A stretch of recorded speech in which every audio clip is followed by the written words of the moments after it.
La montagne pour tous, une initiative de l'association Handicap Évasion qui propose une randonnée dans le massif du Vercors où des valides assistent des personnes à mobilité réduite. Entraide, partage, une aventure à la fois sportive et humaine que nous racontent Vincent Abran et Dominique Sommet.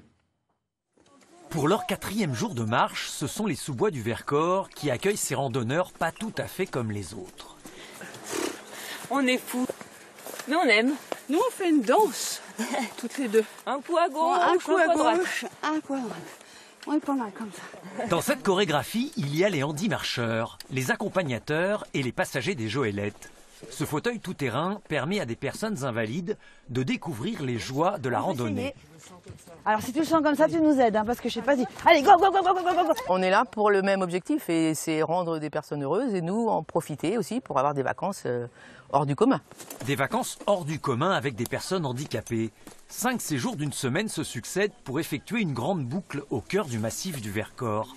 Cette itinérance est organisée par l'association Handicap Évasion. Dans cette joyeuse troupe, une quinzaine de valides encadrent 5 à 6 personnes handicapées. J'ai le plaisir de faire de la montagne à mon rythme. Là, je pense que j'ai mis la barre haute, mais bon, on y arrivera, pas de problème. Quand on vient chez une fois, on revient toutes les années. Mais tu aimes ça alors? J'aimais ça en fait, je faisais de la randonnée avant mon accident, donc l'association m'a permis de retrouver le plaisir de la randonnée avec toute une famille. On peut conduire une Joëlette avec seulement 2 personnes. Mais dans les passages les plus raides, c'est autre chose.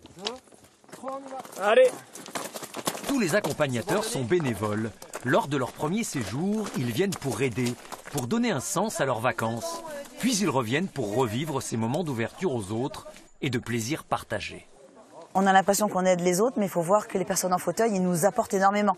Ils nous apportent cette grandeur, cette envie de se dépasser. Donc eux, ils nous apportent ça. Nous, on leur apporte nos jambes, nos bras, notre possibilité. Mais oui, la communication et le vivre ensemble, il est permanent. Car une fois la marche terminée, il faut gérer la vie quotidienne. Dans les conditions sommaires des bivouacs, s'habiller, faire sa toilette, se nourrir, demande une bonne dose de complicité. Et au fur et à mesure, on apprend comment faire avec telle ou telle personne qui nous dit qu'est-ce qu'elle est capable de faire, de quoi elle a besoin. Et puis, moi, j'ai toujours rencontré des gens super respectueux.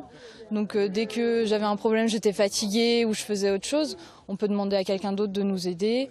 Handicap Évasion et ses 900 adhérents rendent chaque année la montagne accessible à plus de 100 personnes à mobilité réduite.